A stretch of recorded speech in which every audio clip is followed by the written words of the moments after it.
Hey guys, what's going on? Another interesting evening. Oh, lots going on out there, Man, welcome to the world. It huh? gets crazier and crazier. Wow, I know.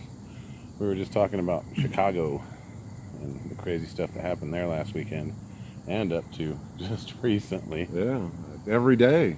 Every day. 79 people shot over the course of last weekend, and then it culminated with 14 or 15 people shot at a funeral. Yeah, a place people are mourning, and just you can't get it. They can't get away from the gun violence there. It's incredible. Yeah. It was that weekend ended with that, as well as a 3-year-old boy being shot in the head. Yeah. Welcome to Chicago. And of course, the leadership, the people that you guys voted in there, man, they don't see a problem. Yeah, no big deal. They don't want any help from the federal government. They don't need any help from the president. They got it under control. Yeah, definitely. It's become normal for them. This is. I can remember reading about this a couple of years ago. How it was. It was almost a regular print in the newspaper. Yeah.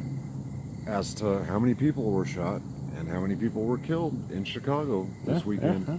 I mean, a couple of years now. I can remember reading this, and that's normal to them.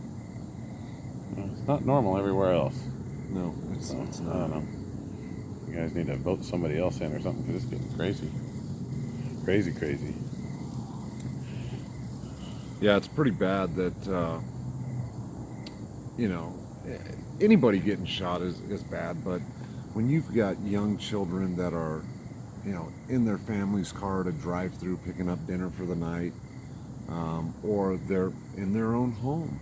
There was a little girl 2-3 weeks ago, 9 years old, laying in her own bed and was shot. I don't believe that she died, but still, I mean, how traumatic for a 9-year-old to go through that. Your house is where you're supposed to be safe, and you can't even escape the violence in your own home. Oh, those poor people. I mean, what do they pay their taxes for?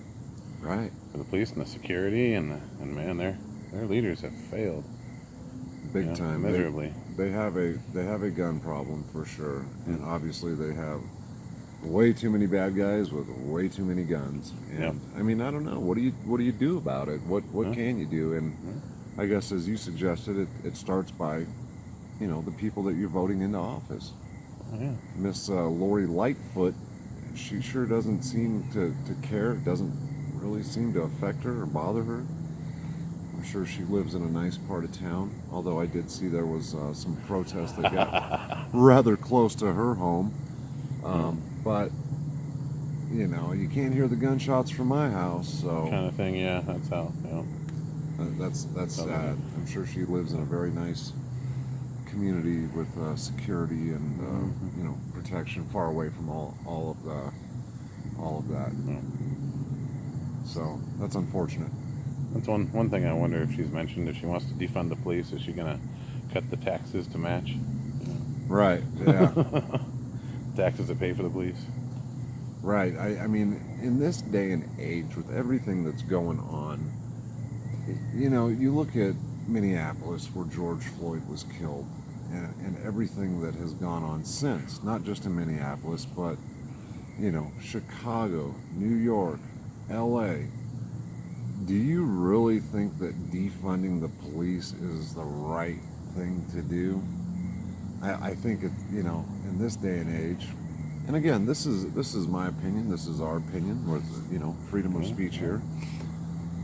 I think that that's the wrong thing to do. When you have 80 people a weekend being shot, that's with a police force. 24 hours a day, 7 days a week.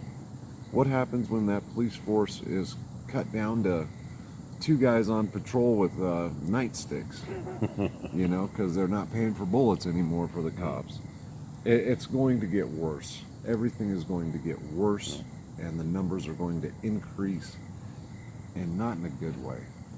Yeah. So, let's say maybe we should end it on a light note. As we were talking, and we could imagine, this guy, the governor there, is saying, What we have here, friends, is what we call a deluxe model police defunding machine. That means he hates police, which is you. That guy. We also imagine Miss Lightfoot stepping out onto her porch as the Antifa and the protesters showed up to her house and exclaiming, you know, I realize things are bad and I've not done a real good job here. And believe me, I would have stepped down from my office immediately if I was not such a great whistler. Okay, good night, folks.